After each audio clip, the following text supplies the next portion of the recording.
Hi. The undocumented scrum of our society. I am nobody. It is as if I do not exist on the planet. People without identity papers are de facto stateless. They do not have access to a set of human rights and cannot fully participate in society. And why? And why? We are pitiful as a human race, very pitiful, especially when we have the ability between our two ears to think and look at what is happening before our own eyes.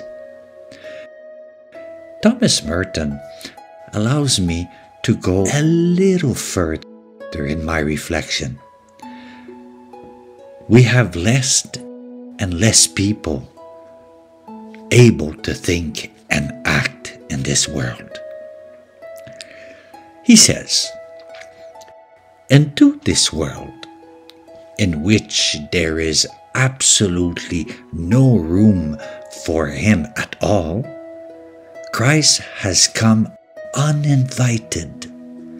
But because he cannot be at home in it, because he is out of place in it, and yet he must be in it, his place is with those from whom there is no room, with those who do not belong, who are rejected by power, because they are regarded as weak, those who are discredited, who are denied the statue of persons, tortured, exterminated, with those from whom there is no room, Christ is present."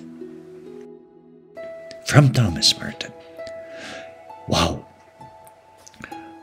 What I understand and say simply is that God is among the poorest, the trash of our world, the undocumented people. I'm telling you about a human experience I had lived over a period of 30 years.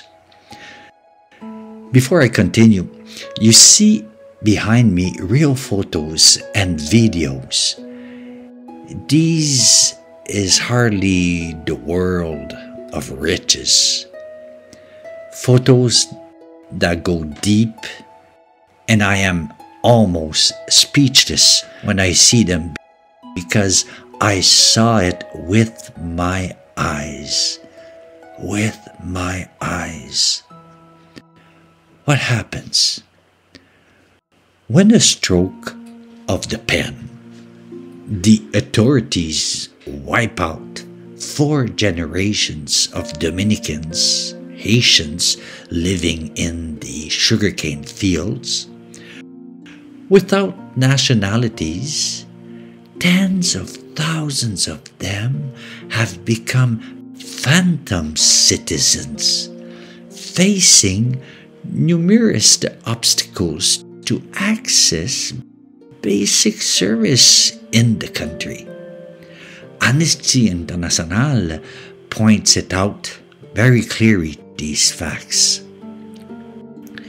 It is said that the Dominican Republic is a paradise on earth where sun and beaches allow rest and reading of books lying on the table, which for me should be buried in the dust. What I have seen for 30 years, 6,000 young people and adults have seen during a week of a missionary experience. A third world country where pollutions invades the slums, and where books and education are scarce as a result of the inherited poverty. The news of sensation is not there. Of course, young people and adults were struck by the poverty of the places they have seen. Each and every one of them had their own reflection, a reflection that changed their way of seeing the world. And I hope so.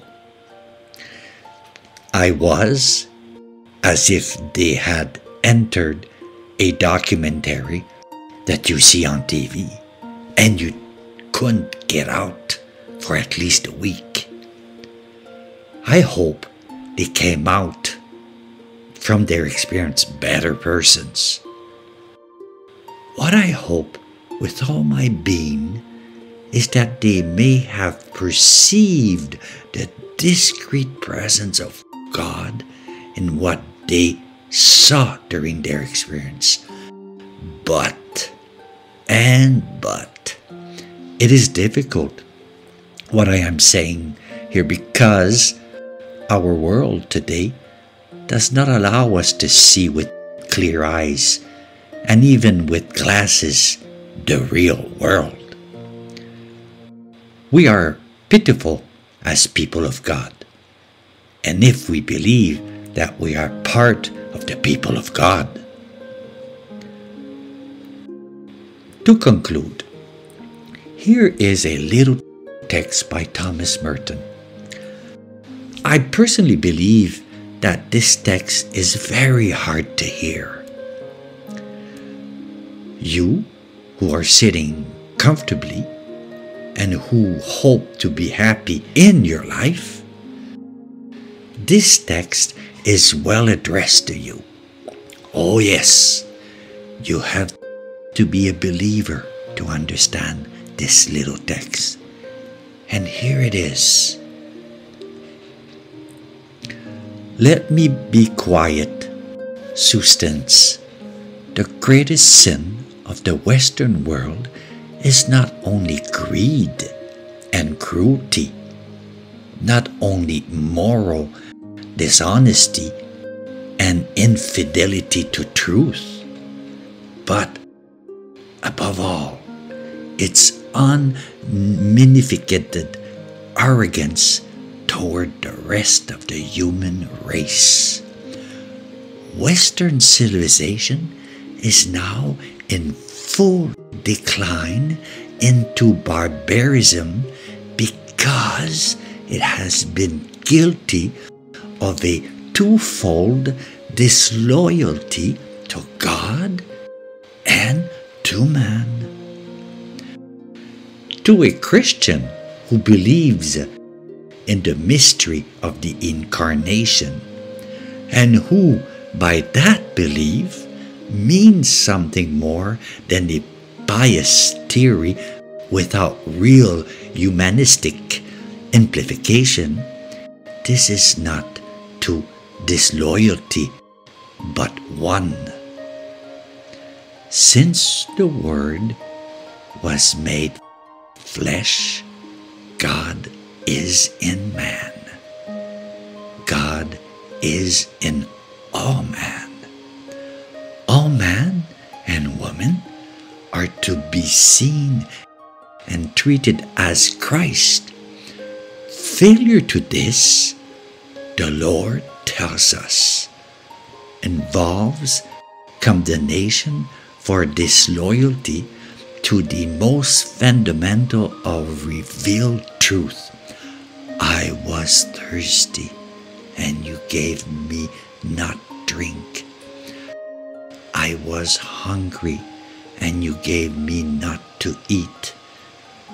This could be extended into every possible senses, and it is meant to be extended all over the entire area of human needs, not only for bread, for work, for liberty, for health, but also for truth, for belief, for love, for acceptance, for fellowship and understanding.